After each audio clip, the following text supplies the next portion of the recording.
Okay, my friends, are you ready for Adobe Photoshop updates for 2025? Exciting!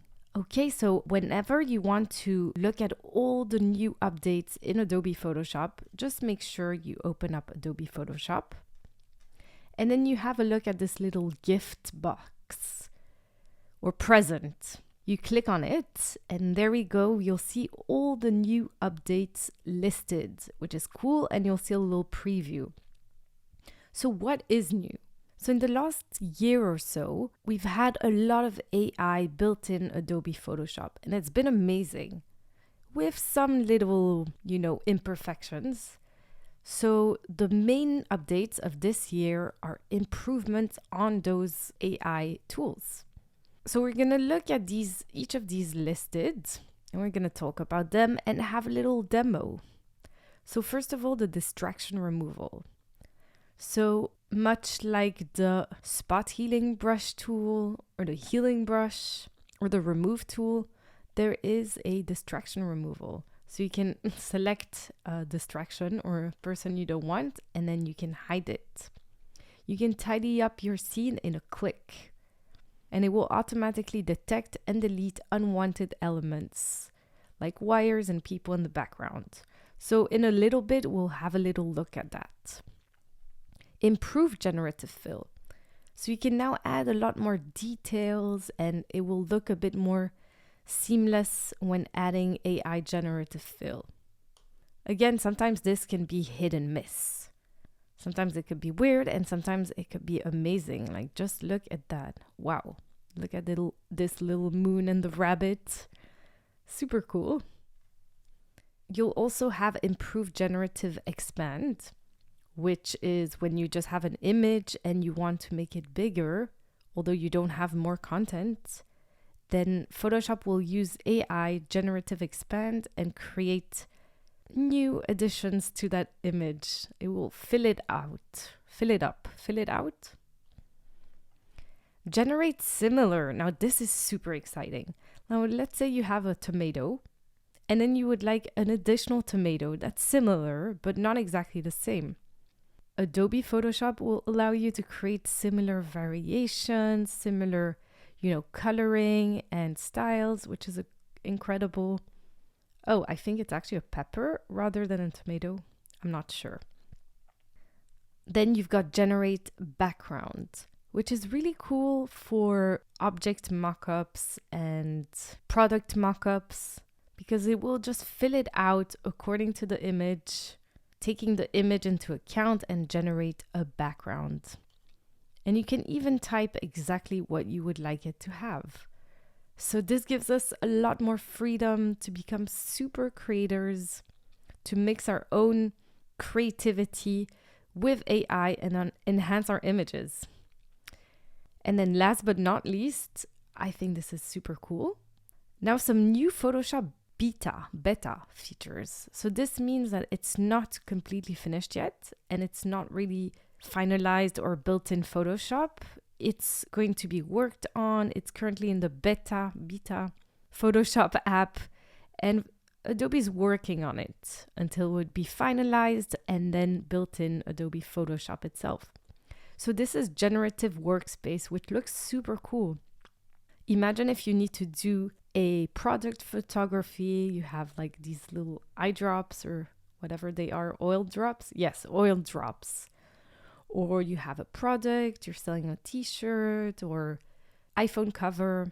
You can create a generative workspace. Choose from one of those and it will look really cool, just like that. You won't actually have to use real photography to do that. But you would have to download the app for the beta features. All right, so let's have a little look at each of these. Let's go ahead and have a little look at distraction removal. So let's click on Learn More, and Adobe Photoshop will beautifully open a file which we can practice with. All right, so first of all, we're gonna have to select the Remove tool, which is under the Spot Healing Brush tool. which is in the plaster or band-aid looking icon. And the spot healing brush tool is something I'm super familiar with, and perhaps you are too. It's been built in Photoshop for years. But recently we have a newer tool, Remove tool, and this is a little bit more based on AI. So let's click on Remove tool, and you can easily remove tools and imperfections using AI. Right, so the next part is clicking on this button, Find Distractions, and you can select wires and cables, or you can select people. And that's when you can, if you want to remove people that are not a part of the image or part of the subject. So you select people. And Adobe Photoshop or Adobe will detect the people. Now we have to select the people. And it's a brush, so to increase or decrease the brush size, so to make the brush bigger, you can press the right square bracket, and to make the brush smaller, left square bracket. It's one of the little tricks that I love. And then you start drawing on the people. Sorry, people, it's not personal. You start drawing on the people and removing area. Adobe Photoshop is detecting, and that is interesting. I mean, it removed the people. Did it remove it the way I wanted to? Probably not. So perhaps I'll go undo, Command or Control Z, and perhaps I can try again. Let's see.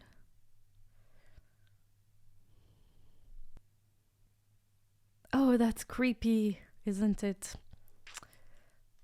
Let me try one more time. So I'm just gonna draw on it.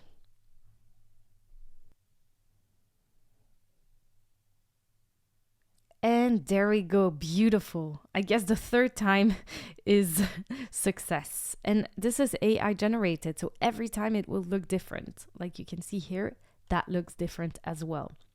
So that's pretty cool. We can go ahead and close this and don't save unless you want to save this, and go back to gifts. And let's look at the next one, improve generative fill. So let's go ahead and click on try now. And wow, I love this image. This is so cool. Okay, so let's start adding stuff to the scene, shall we? So you're meant to go to the rectangle tool and select a piece, because this is where we'll start drawing. And I can go ahead and close this. And now we can just write whatever we want. Now I'm a cat lady, so I'm probably gonna add cat with a hat. And let's see, generate.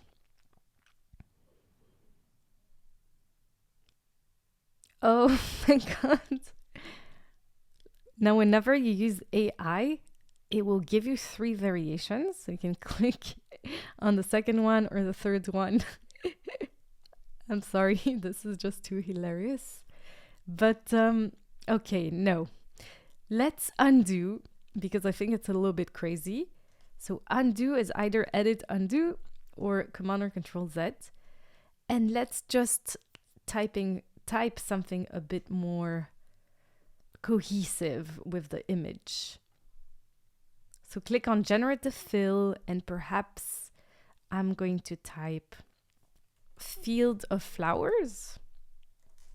Let's see. And generate.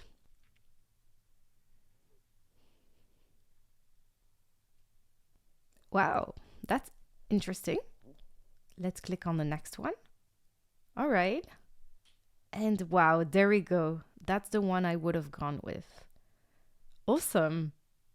I'm sure you can find some more cool things to add, like a moon or ducks or something. But yeah, that's cool. Now you can, if you don't like all the options, you can always click on the one that you like the most and then click on generate again. And it will give you more prompts based on the one you selected. There we go. That's already nicer. This is less nice.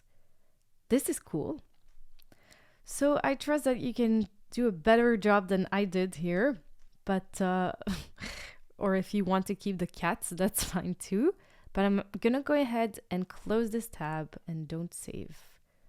And go back to gifts and let's have a look at the next one. Improve generative expand. So let's go ahead and click on that and click on try now. All right, I may zoom in a bit. So Adobe automatically took us to the crop tool. So when you go to the crop tool and you click and drag, let's say like this, let's say we want to make our image bigger and we want Adobe to fill this with AI.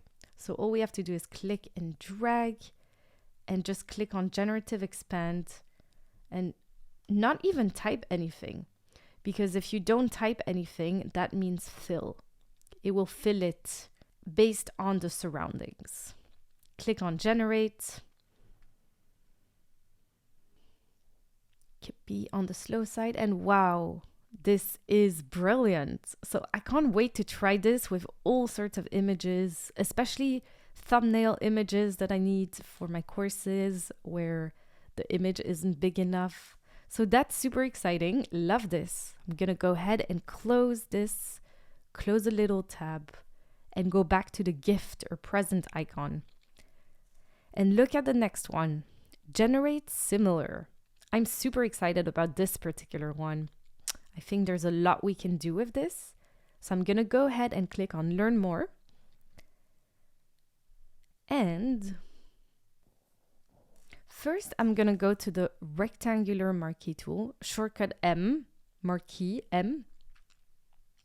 And then we can go ahead and click and select the area where we want to fill it.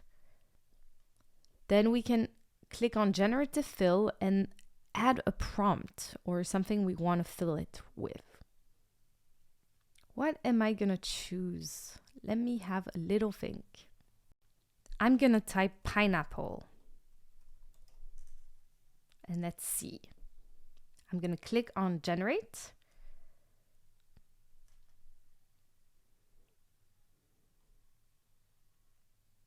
Ooh, that's cool. And it's very smart because it was so small, the area that I selected, that AI had to choose a sliced pineapple.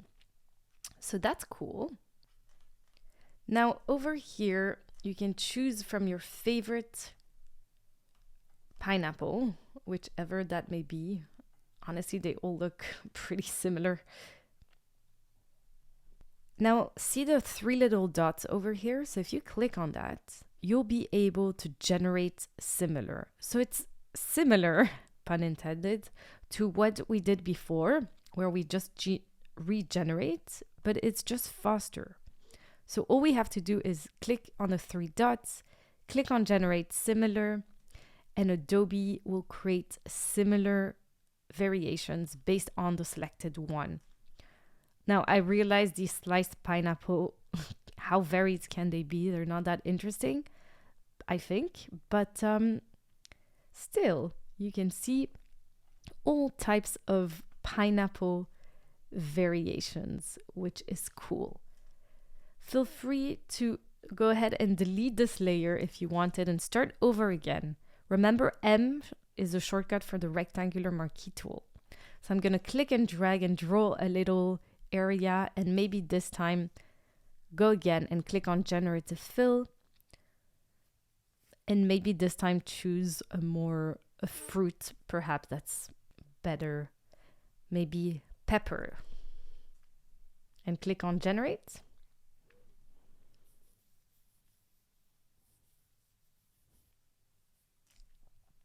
Cool. And just like that, we can see multiple variations. Do I want multiple peppers?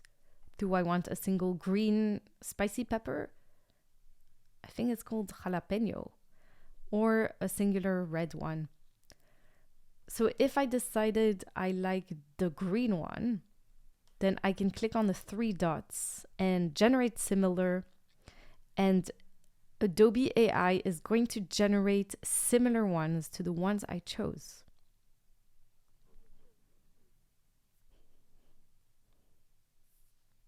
Nice. I prefer this one actually. Now 2 and 3. So just like that, we've generated similar ones to our chosen favorite one. So that's cool. So I'm really happy about this, about the 3 dots and generate similar. Nice. Cool. I'm going to go ahead and close this and move on to the next update. Click on this present again and select Generate Background and click on Learn More. All right, so we're going to create a background that matches the lighting, shadows, and perspective of our subject. And in this case, we have a subject that has quite significant lighting and, texture. All right, so in the contextual bar or the task bar, you can just click on Remove Background. Isn't it amazing that you can just remove a background just by clicking on that? I am still mesmerized or amazed by this. And now you can just click on Generate Background. Again, isn't that incredible? Look how quick and easy that is. Generate Background. And we can enter a prompt. Adobe suggests orchids and oranges. You can type whatever you want. I want flowers and berries, let's say. And then click on Generate and let's see what will show up. Ooh, that's interesting. Don't love that, to be honest. This I prefer. And this-ish, although I do think it's cool that it recreated that same texture. I quite like that. So pick whichever is your favorite or your least unfavorite. And once you've picked it, you can go to the 3 dots and generate similar. And let's see if it can generate something a bit nicer. Ooh, that is nicer actually. Great. Click on Generate again and let's see if it can give us more options.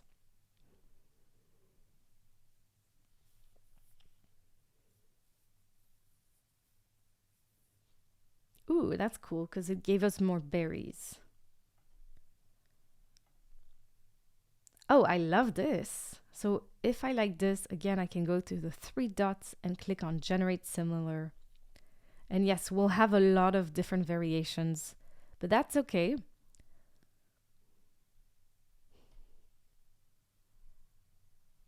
That is cool. This is great, although the berries look deformed. I like this. So yeah, pick your favorites. And just like that, we've created some cool backgrounds. And I'm sure over time, this will get better and better, the AI. So I'm going to go ahead and close this and we're going to have a look at our final new feature that is in beta. God, I don't know how to pronounce it, so feel free to write it in the comment section how you think I should pronounce it. And to do that though, you would have to download Adobe Photoshop beta app, which is cool. So go ahead and do that if you wanted to. Click on download app and it would take you to Adobe Creative Cloud, which is here. And usually the beta app for Photoshop always looks like this. And you can go ahead and click on install if you wanted to.